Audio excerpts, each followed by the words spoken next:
하나님의 은혜가 여러분들 가운데 함께 하시기를 주님의 이름으로 축복합니다. 예수님께서 사역을 시작하면서 제자들을 부르시고 그리고 오늘 5장, 6장, 7장을 산상수훈이라고 이야기를 하는데요. 이 마태복음을 쓴 마태는 예수님의 이야기를 모세오경의 틀에 맞추어서 이야기를 쓰려고 했습니다. 그러다 보니까 오늘 5장, 6장, 7장은 율법과 같은 그런 내용입니다. 예를 들면 하나님께서 시내산에서 이스라엘 백성들에게 율법을 내려주십니다. 그러니까 애굽에서 노예 생활하던 사람들은 그냥 지배받으면 되는 거예요. 지배하는 사람들이 시키는 대로 살아가면 되는 겁니다. 윤리라든지 이런 게 별 필요가 없어요. 그런데 자유인이 되었습니다. 애굽에서 나와서 이제 자유롭게 그들만의 삶을 살게 되었을 때에는 하나님의 백성으로서 그들에게 필요한 법이 있어야 했어요. 이게 율법입니다. 그러니까 율법은 하나님의 택한 백성들, 이스라엘 백성들이 어떻게 살아야 되느냐 하는 거거든요. 그러니까 이스라엘 백성들은 하나님의 구원의 은혜를 입은 자들입니다. 그리고 이제는 세상 속에 살아갈 때 하나님의 택한 백성이라고 하는 정체성을 가지고 살아가게 돼요. 그러면 세상 사람들이 볼 때 저 사람들이 하나님의 사람들이야, 저 사람들이 하나님의 은혜를 입은 사람들이야 라고 하는 것을 분명하게 보여줘야 해요. 그래서 하나님을 예배하는 삶, 그리고 하나님의 말씀을 따라 그들끼리 서로 사랑하며 또 서로 섬기며 공동체를 복된 공동체로 만들어갈 때에 세상 사람들은 저 사람들이 바로 여호와 하나님께서 구원한 이스라엘 백성이구나 이렇게 알게 될 거예요. 우리도 마찬가지입니다. 예수님을 믿는 사람들, 예수님의 제자들은 그러면 어떻게 살아야 되느냐? 이것이 이제 마태가 예수님의 교훈을 모아가지고 여기에 모아놓은 겁니다. 그래서 예수님을 믿는 하나님의 백성들은 이렇게 살아야 됩니다. 예수님께서 가르쳐 주신 것을 여기에 모아놓은 거예요. 이제 마태복음 5장을 읽으면서도 하나님을 믿는 하나님의 백성들, 저와 여러분들은 세상 속에서 어떻게 살아야 되는가? 몇 가지 중요한 것을 보면요. 그 중요한 내용 가운데 한 가지는 뭐냐면 우리의 삶의 목적이 하나님의 영광을 드러내는 것이어야 된다라는 겁니다. 우리 16절 한번 볼까요? 16절 같이 한번 읽어봅니다.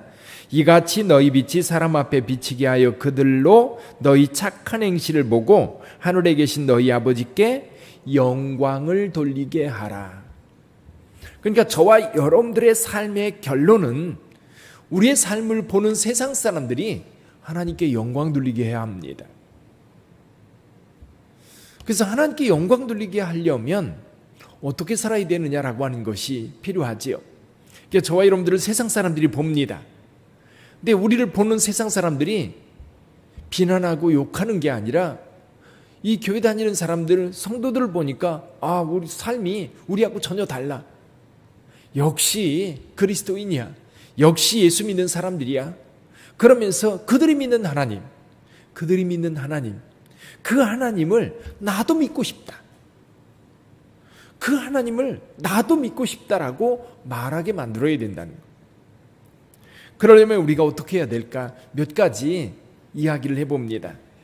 첫 번째는요, 20절 말씀이에요. 20절 같이 읽어볼까요?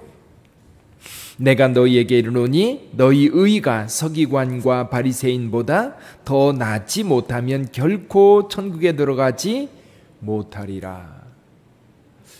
이 말씀 굉장히 부담이 돼요. 그렇죠? 이 바리새인들은 얼마나 하나님의 율법을 철저하게 지키려고 했는지 이 바리새인과 세리가 성전에 가서 기도하는 내용을 봐도 알 수 있어요. 바리새인이 기도합니다. 일주일에 2번씩 금식하며 11조를 하나님 앞에 드리며 구제한다고 얘기하고 있어요. 일주일에 2번씩 금식하실 수 있습니까? 직장 다니고 일하다 보면 쉽지 않습니다. 뿐만 아니라 바리새인들은 철저하게 하나님의 말씀을 지키는데 안식일법을 지킨다든지 이 율법에 613가지의 율법을 하나하나 다 따져서 지킵니다. 심지어는요, 요즘에도 그래요. 요즘에도 이스라엘에 그 성지순례를 가면 간혹 그 안식일을 지키는 호텔이 있습니다.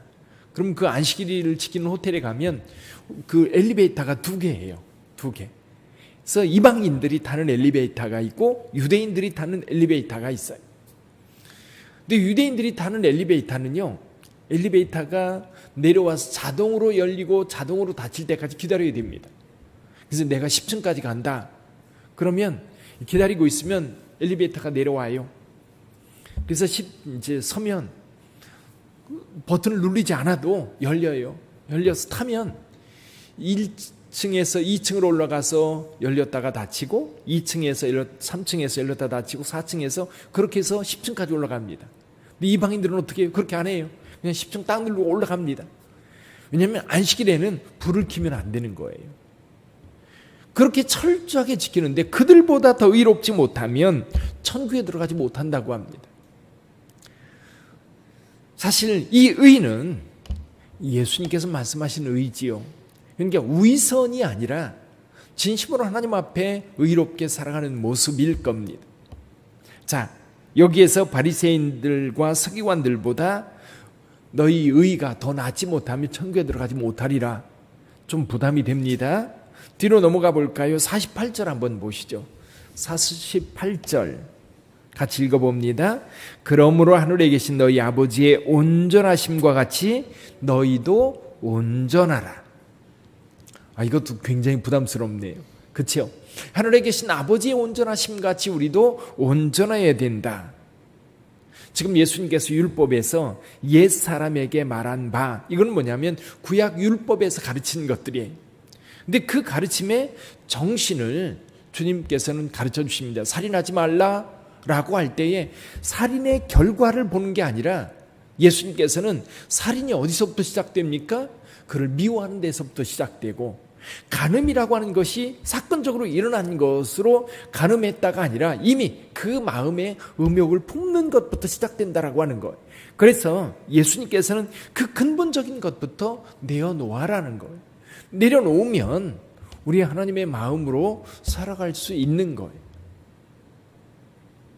자, 바리새인과 서기관들, 철저하게 하나님의 말씀을 따라 살려고 애썼던 사람들, 그들보다 더 의로워야 된다.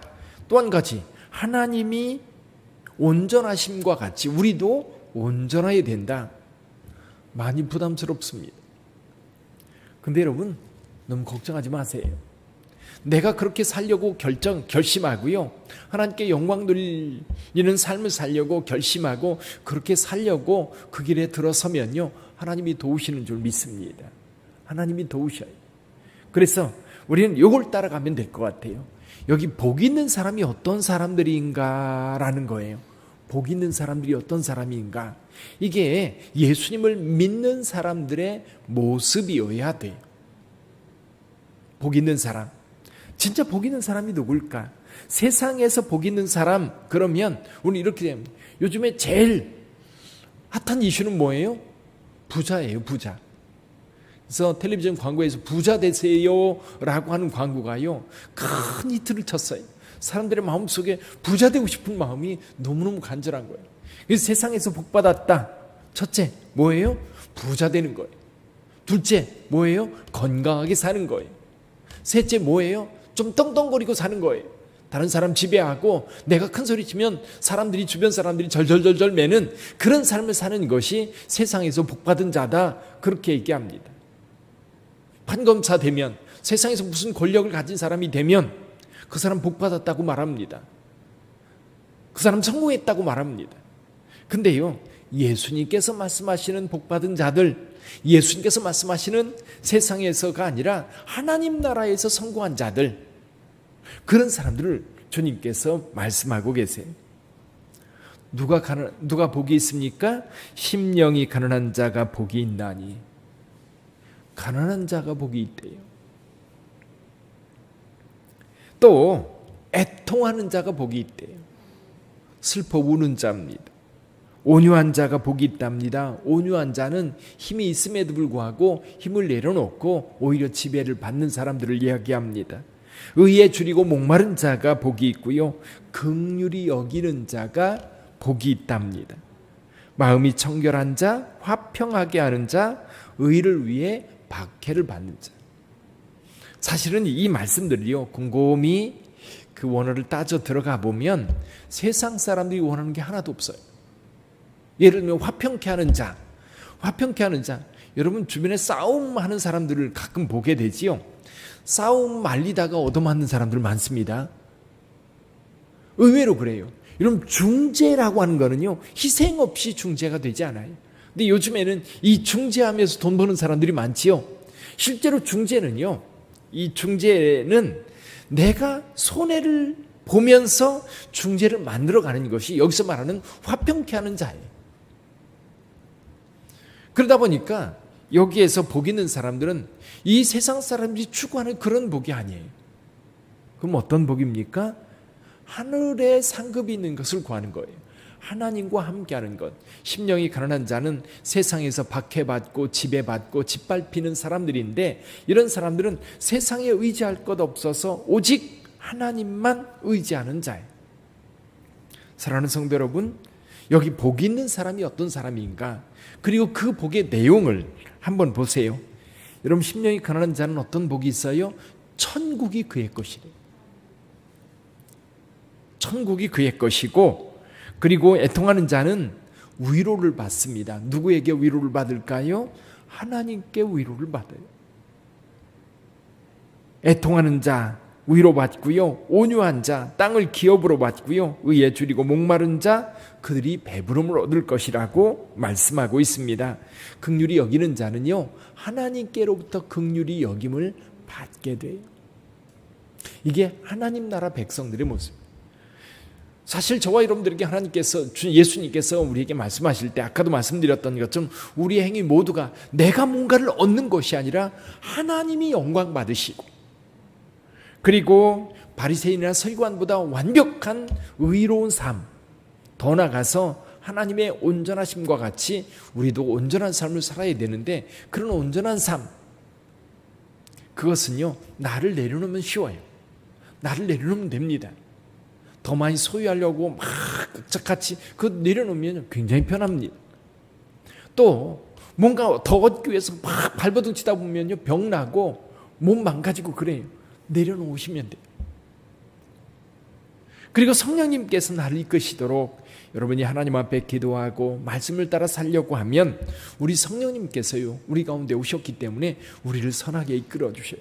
건강으로 이끌어 주시고 또 부족하지 않게 이끌어 주셔요. 다윗이 여호와는 나의 목자신, 내게 부족함이 없으리로다. 여기서요 다윗이 여호와는 나의 목자시니 나를 부자로 만드신다고 말하지 않아요. 부족함이 없다라고 말씀하세요. 이 땅에 살면서 여러분들은 부족하지 않도록 하나님께서 채워주시고요, 뿐만 아니라 여러분들을 통해서 하나님께서 영광 받으시려고 여러분에게 복을 주시는 줄 믿습니다. 오늘도 복받은 자로 사시기를 바랍니다. 묵상해 보세요. 하나님께 정말 복이 되는 게 뭔지, 계속해서 마태복음을 읽어가면서 예수님을 따르는 것이 뭔지, 예수님의 말씀이 뭔지 거기에 귀를 기울이고 그 말씀을 따라가면 그게 바로 복된 길인 줄 믿습니다. 오늘도 복받은 자로 사시기를 바랍니다. 세상 사람들이 부러워하는 거예요. 오히려 세상의 욕심을 가지고 살아가는 사람들이 그리스도인들을 볼 때에는 뭐 별거 아닌 것 같고 뭘 저렇게 사나 그렇게 생각되어질 수도 있어요. 그러나 여러분 안에 있는 기쁨, 여러분 안에 있는 평안, 여러분 안에 있는 믿음, 여러분 안에 있는 진정한 사랑, 이런 것들을 세상 사람들이 언뜻 보면서 너무너무 부러워해요. 그래서 그 은혜가 오늘 하루 여러분의 삶 속에 충만하게 채워져 있기를 주님의 이름으로 축원합니다. 기도하겠습니다.